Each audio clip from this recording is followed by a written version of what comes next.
Well, today's project is to get these spikes out, and I'm going to use my chipper.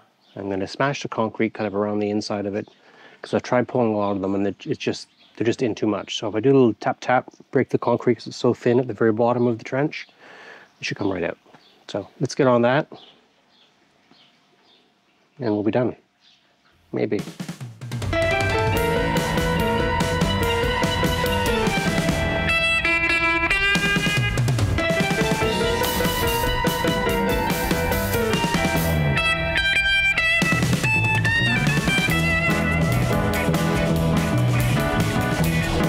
So, after my successful day yesterday, I'm going to now continue on with these trenches, and I'm going to vacuum out all the debris I can get. For the two trenches, I got one along here in the side of the house, and I got one up beside the pool that goes out to the neighbor's trench. And then basically I'm going to power wash it, get it super clean, both of them. And then I'm all ready to start pouring. It's probably about that much to pour. You know, something I could probably do with my eyes closed. Probably won't try that, but it should be a nice, easy pour.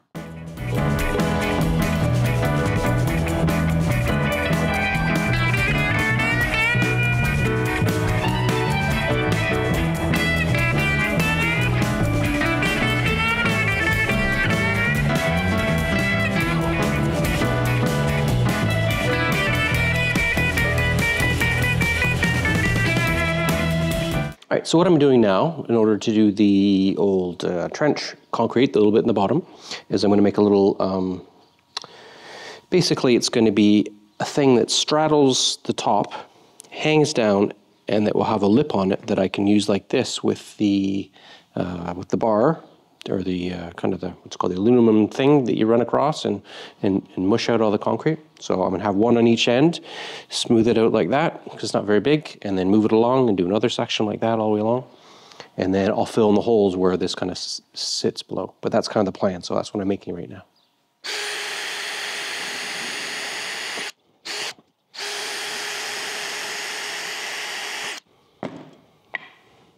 So the depth of the canavos is 10.5 centimeters. So what I'm going to do is I'm going to make them 8.5 centimeters deep. The surface come up to just below the top like that. And then as these things are resting, that'll get me the right height. I could have gone and made one that I just slid all the way along the channel, but what I'd rather do, because I'm not sure how my pores are, I'd rather have the canavos or the drainage being more of a perfect line, because I can always even up the tiles when we put them next to it eventually, because if they're not perfect, it's okay. Makes it more rustic. But yeah, so that's the idea, is that I want to have minimal points along that I pick the big 4 or 5 meters, I forget how long it is, but the big metal rule, I think they call it here. So that's the idea.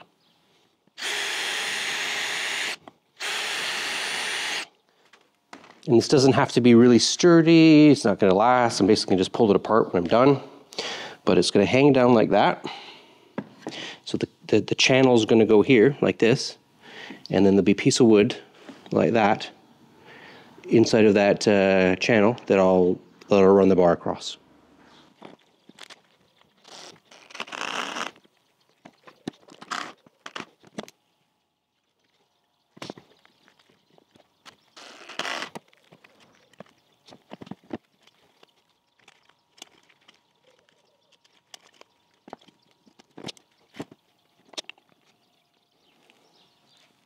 Yeah, that's what they're going to look like.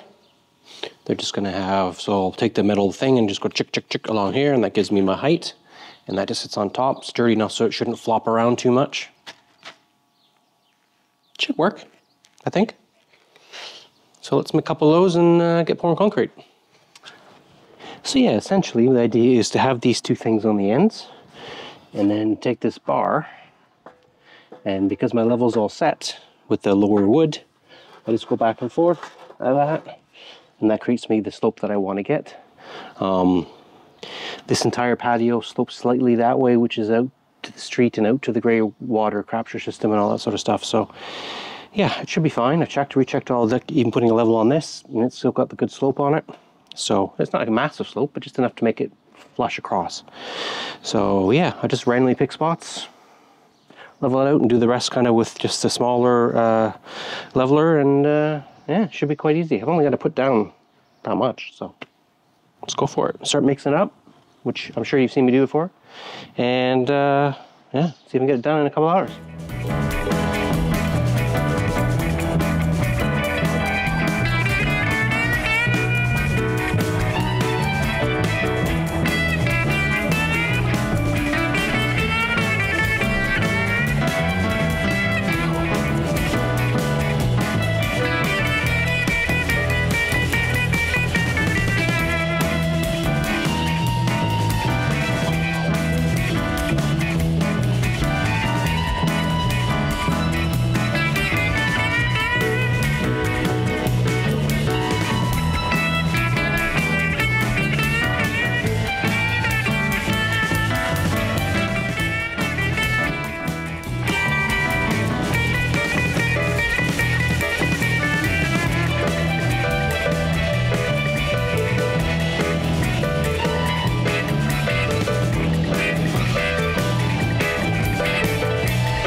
Well, this morning I'm getting ready to glue together all the pipes that are going to be basically collecting water from the roof and from all the patio and whatnot as it drains in.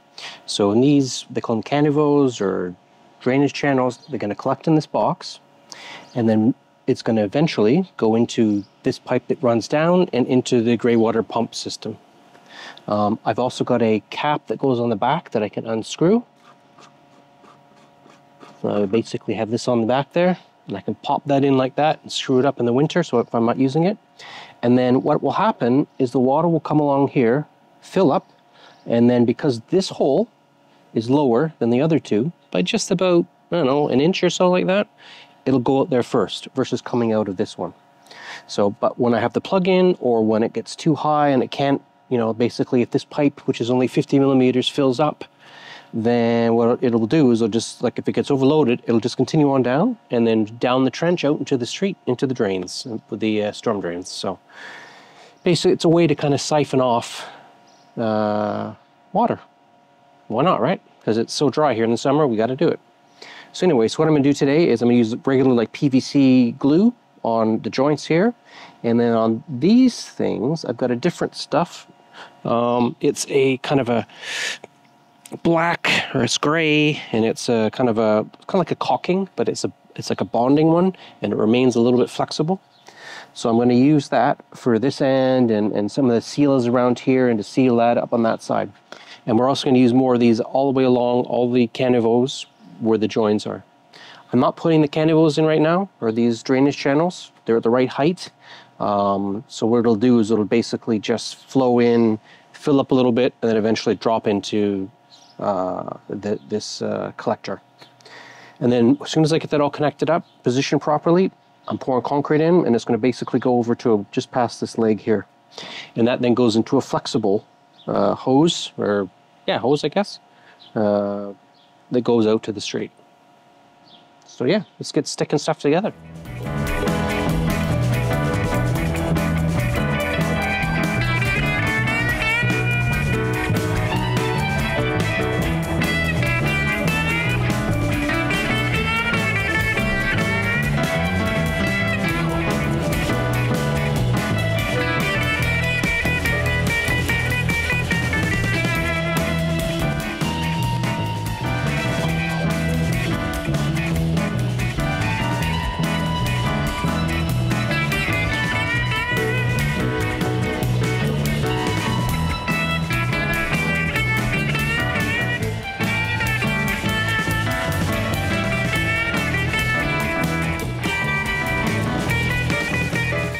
Well, it's the next morning. I had to give a little extra time for this caulking adhesive stuff to totally dry up. It took about 4 or 5 hours. It didn't say anywhere on the tube or whatever how long it would take. So anyways, that and my glue that I put on the ABS stuff was kind of off, but it seemed to have stuck. I'm not really too concerned about it leaking or anything like that because it's going to be encased in concrete anyways. I'm just going to be filling this whole section up just past this leg here, like by an inch.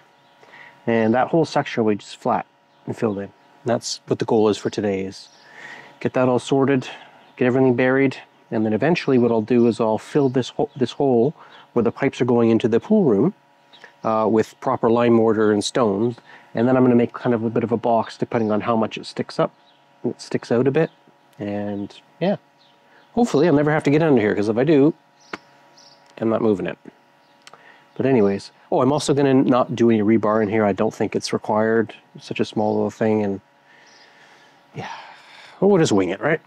But anyways, yeah, so let's finish this off and get some water flowing in here, because I think it's going to rain tomorrow. But we'll see.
That looks like pretty much of a success to me. I've tested having the water pour from the very far end, and it eventually makes its way around and down the corner into here, and then fills up, and then goes into the gray water pump holder thing system. And the good thing is when I have the hose on full, and it's really pouring water in there, it's kind of the inlet for this that goes to the gray water seems to be about the same level as the pump, so the pump can keep up with the amount of water that's coming in there, which is what my biggest fear was, because I didn't want to have that fill up and the pump can't keep up. And then when there's too much water and that hole gets kind of overloaded and the air can't go through and stuff like that, it continues along down and out to the street, to the basically the drainage, what you call them, the sewers or whatever. So that's good. I've also did a connection down here. I put a PVC pipe that had a bit of collar on it to do a flexible pipe. I just caulked around it. It's like a special, that same special caulk that I used in the box to connect things. Yeah, and it seems to work pretty good. I don't know. The only thing I'm really worried about is in the summertime, we sometimes get really crazy, massive amounts of rain for like 2 hours. And when I was first doing this patio, this whole area was completely flooded to about this deep. So whether that's just because everything drained down, I didn't have the French drain in over there on this side before. I don't have this drain, didn't have this drain obviously down there. There was no connection to this kind of moat that goes on the side of the garage out to the street. So I'm hoping that when I put the canivos in there, or the drainage channel things with the covers on them, not this year, but probably next year when I do the tiles, that the channel isn't too small. So what I'm going to do is just kind of observe it this year, for this summer, see how it fills and see if we ever get a flooding situation. If we do, then I know that if I'm putting in a even smaller channel, it's not going to work. So I can always go, I don't want to, but I can always go down and dig this channel deeper, and then we can go back and buy bigger channel things with covers on them to do it. But for right now, I'm hoping that all works. I also did the other direction towards the catio. That shouldn't be a problem. But yeah, the biggest thing is I don't want this, even though it all slopes away from the house, I don't want it to fill up and then flood through the back door. And the same thing over where the catio is. That's a very low threshold as well. But fingers crossed, everything works well. I have everything sloping away from the house. It should theoretically flow into the pool before it goes into the house on that side, or into the neighbors. It's got a big channel over there as well. So yeah, anyways, we're just gonna have to wait and see, and I'll do some clips when it does really start pouring in the summer. And it looks like in about a week or two, we're gonna have a massive thunderstorm, kind of a few of them going through, if it's right. They can't tell within like a week or two. So anyways, it's all good. I'm going to be saving a massive amount of water. You can just turn the hose on. It went right into the gray water bins in the garage. So hopefully that'll keep me going all summer. And yeah, what can I say? It's good. Now, I've only got one thing left to do, and that's to do the big knob thing that goes on top of the gazebo behind me.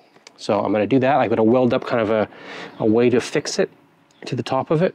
So I'm going to do like maybe a cross on the top and a cross on the bottom and weld that together, and then use like a threaded rod to hold it together. We'll see.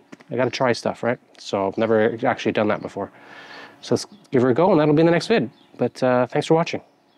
And I really appreciate it if you give me a like and a thumbs up. I guess that's the same thing, isn't it? A like and a follow? Sure, whatever. Anyways, see you in the next vid. Ciao.